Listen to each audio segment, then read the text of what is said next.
चलिए बात करते हैं अगली बड़ी खबर की, जो कि देहरादून से मिल रही है, जहां लोकसभा चुनाव की तैयारियां शुरू हो गई हैं। राज्य स्तरीय मास्टर ट्रेनर को प्रशिक्षण दिया जा रहा है। निर्वाचन आयोग ने मास्टर ट्रेनर को प्रशिक्षण देना शुरू कर दिया है। राजनीतिक दल भी चुनावी तैयारी की कवायद में जुट गई है। चलिए ज्यादा जानकारी के एक बार फिर रुख करते हैं संवाददाता सोनू सिंह की ओर। सोनू, किस तरह से लोकसभा चुनाव को लेकर तैयारियां जो है वो देखी जा रही है? देखिए, बीजेपी की अगर हम बात करें तो पार्टी के स्तर पर बीजेपी की तरफ से भी तैयारियां की जा रही हैं। अगर हम उत्तराखंड की मुख्य विपक्षी पार्टी कांग्रेस की बात करें तो कांग्रेस के स्तर से भी तैयारियां की जा रही हैं। और जहां तक सवाल है निर्वाचन आयोग का, तो निर्वाचन आयोग ने भी अपनी तैयारियां शुरू कर दी हैं। और इसी परिप्रेक्ष्य में हम इसको देख सकते हैं कि अब जो आयोग से संबंधित जो कर्मचारी हैं, अधिकारी हैं, उनको प्रशिक्षण दिए जाने का सिलसिला शुरू हो गया है। और अधिकारी ये सुनिश्चित कर रहे हैं कि चुनाव के दौरान अधिकारी की जिम्मेदारी क्या जिम्मेदारी होगी और किस तरह से इस चुनाव को संपन्न कराया जाएगा। उससे संबंधित जितनी भी प्रक्रिया है एक के बाद एक उनको संपन्न कराया जाएगा। खास तौर पर जहां टेक्निकल प्रशिक्षण की जरूरत है वहां तकनीकी प्रशिक्षण दिया जाएगा, और जहां पर व्यवहारिक और तमाम उपकरणों जैसे कि वस्तुओं की आवश्यकता है उनको उपलब्ध कराया जाएगा। तो आयोग ने अब अपनी तैयारियां शुरू कर दी है, प्रशिक्षण दिया जाना शुरू हो गया है।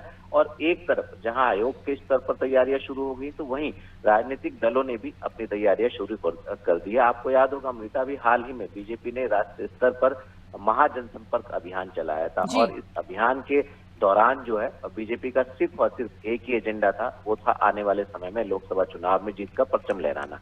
और इसी को लेकर के पक्ष और विपक्ष के नेताओं में आरोप प्रत्यारोप की सियासत देखने को मिली। और जो विपक्षी पार्टी के जो नेता हैं, क्योंकि इस वक्त उत्तराखंड की लोकसभा की जो सीटें हैं वो बीजेपी की हैं, और ऐसे में अब जो विपक्षी पार्टी है उसके भी ये प्रयास है कि आने वाले समय में जब लोकसभा का चुनाव होगा तो इन चुनावों में कांग्रेस कहीं ना कहीं इन सीटों को जीते। तो अब देखना होगा कि आयोग के स्तर से, पार्टियों के स्तर पर, नेताओं के स्तर पर तैयारियां जो शुरू हो गई हैं, इनके परिणाम आखिर किसके पक्ष में आएंगे। बिल्कुल सोनू, जिस तरह से जनसंपर्क अभियान चलाया गया था सिर्फ उत्तराखंड में नहीं देश भर में, लेकिन इससे कहीं ना कहीं नस टटोलने का प्रयास किया गया जनता की कि आखिर कितना काम जनता तक पहुंचा है, योजनाओं का लाभ कितना जनता तक पहुंचा है। लेकिन इसके साथ साथ कई ऐसी जगह हैं जहां पर जनप्रतिनिधियों के प्रति नाराजगी भी जनता की देखने को मिली।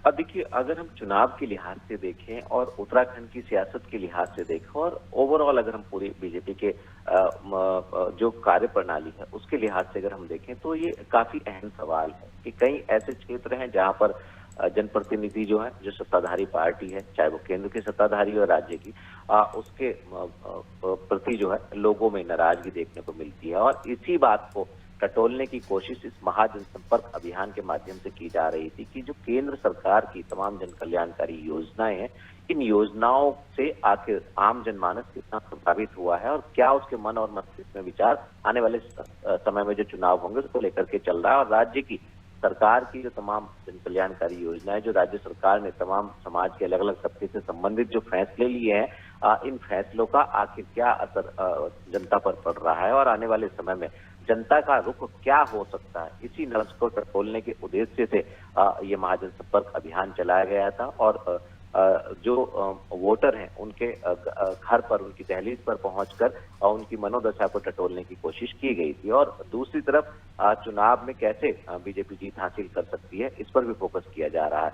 तो अब ये देखना होगा कि जिस तरह से तमाम जनप्रतिनिधियों के विरोध हैं और जो एंटी इनकम्बेंसी है वो आखिर किस अनुपात में बीजेपी के महाजनसंपर्क अभियान में जो है वो बीजेपी के रणनीतिकारों के पास पहुंची है। और आने वाले समय में बीजेपी को किस नई रणनीति के तहत जीत के लिए जो है वो मेहनत करनी होगी। ये तमाम ऐसे पहलू हैं जो चुनाव से जुड़े हैं। अब देखना होगा कि बीजेपी जिस तरह से अभी से तैयारी कर रही है और विपक्षी पार्टी भी कर रही है, तो आने वाले समय में एंटी इनकम्बेंसी कितनी होगी और इसका कितना नुकसान पार्टी को हो सकता है, इस पर भी निश्चित तौर पर पार्टी के रणनीतिकार बिल्कुल सोनू, देखने वाली बात होगी। एंटी इनकम्बेंसी फैक्टर स्वाभाविक सी बात है, बीजेपी सत्ता में है तो कहीं ना कहीं एंटी इनकम्बेंसी फैक्टर आने वाले चुनावों में हावी हो सकता है। लेकिन देखना ये होगा कि बीजेपी इसकी काट कहां से लाती है, क्योंकि लगातार हम देखते हैं गुजरात की बात की जाए तो गुजरात चुनाव के दौरान भी काफी ज्यादा एंटी इनकम्बेंसी था, लेकिन कहीं ना कहीं पार्टी इसकी काट लेकर आई